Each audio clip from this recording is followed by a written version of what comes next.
नमस्कार. फक्त योजना या यूट्यूब चॅनलवर संपूर्ण महाराष्ट्रामध्ये जे संजय गांधी निराधार योजनेअंतर्गत लाभार्थी आहेत तर यांचं मी ओंकार स्वागत करतो.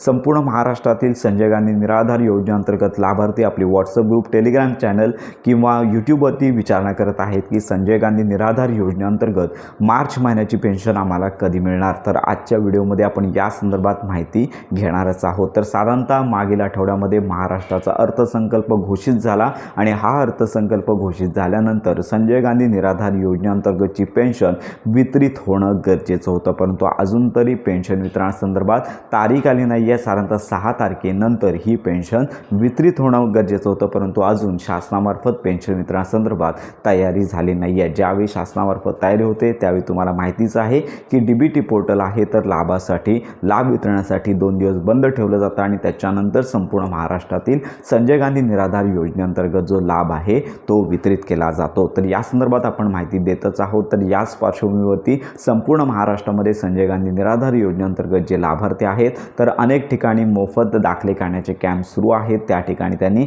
सध्या महत्त्वाचा दाखला म्हणजे डोमासाईल सर्टिफिकेट काढून ठेवायचं आहे आणि पुढील महिन्यामध्ये उत्पन्नाचा दाखला काढून ठेवायचा आहे, कारण का ही महत्त्वाची कागदपत्र तुम्हाला लागणार आहे. त्यामुळे ही कागदपत्र लवकरात लवकर काढून घ्यायची आहेत. तर याचबरोबर एक महत्त्वाची बाब समोर येते की दिव्यांग लाभार्थी आहेत तर या दिव्यांग लाभार्थ्यांची पुढील महिन्यापासून दिव्यांग कल्याण विभाग आहे तर यांच्याकडून जे नवं पोर्टल आहे तर या पोर्टलवरती नोंदणी सुरू आहे. त्यामुळे पुढील महिन्यापासून एप्रिल महिन्याची पेन्शन ज्यावेळी वितरित होईल तर दिव्यांग कल्याण विभागाकडून दिव्यांग लाभार्थ्यांना 2,500 रुपये वितरित केले जाणार आहेत. त्यामुळे आता संजय गांधी निराधार योजनेअंतर्गतचे दिव्यांग लाभार्थी आहेत ते दिव्यांग कल्याण पोर्टलवरती जो विभाग आहे तर त्या ठिकाणाहून त्यांची पेन्शन वितरित केली जाणार आहे. त्यामुळे त्यांचं देखील अपडेटचं काम सुरू आहे आणि या संदर्भात लक्षात घ्या की ज्यांचं नाव ऑनबोर्डवरती आहे किंवा ज्यांची कागदपत्र अप टू डेट आहेत त्यांची नावं काही अगोदरच लक्षात घ्या DBTवरती त्यांची नावं अगोदरच दिव्यांग कल्याण विभागामार्फत अपडेट करण्यात आली आहेत, पण ज्यांचे ऑफलाईन कागदपत्र आहेत कदाचित त्यांना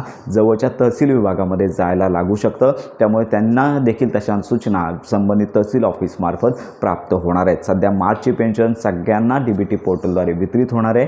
एप्रिल महिन्यापासून या पेन्शन वितरणाची विभागणी होणार आहे. त्यामुळे आता मार्च महिन्याची जी पेन्शन आहे साधारणतः याच आठवड्यामध्ये वितरित होणार एवढं सध्या समोर येत आहे, पण याची अजून कन्फर्म अशी तारीख नाही आहे. आपण माहिती घेतच आहोत. सोशल मीडियावरती पेन्शन वितरणासंदर्भात अनेक तारखा येत आहेत, परंतु अजून कन्फर्म अशी तारीख नाही आहे. आणि यावेळी देखील मिळालेल्या माहितीनुसार JR न प्रसिद्ध होता लाभ वितरित होणार अशी माहिती समोर आली आहे आणि या संदर्भातले अपडेट आपण देतच आहोत. अपेक्षित धरूया की याच आठवड्यामध्ये संपूर्ण महाराष्ट्रातील जे लाभार्थी आहेत सर्वसाधारण लाभार्थ्यांना 1,500 रुपये आणि दिव्यांग लाभार्थ्यांना 2,500 रुपयांची पेन्शन याच आठवड्यामध्ये मिळून जाणार अशी अपेक्षा धरूया. आपण देखील या संदर्भात माहिती घेतच आहोत. तारीख किंवा DBT ॲक्टिव्ह झाल्यानंतर प्रॉपर माहिती आपल्या चॅनलवरती दिली जाणार आहे. तर अशा प्रकारची ही महत्त्वाची माहिती सर्व लाभार्थ्यांपर्यंत नक्की शेअर करा.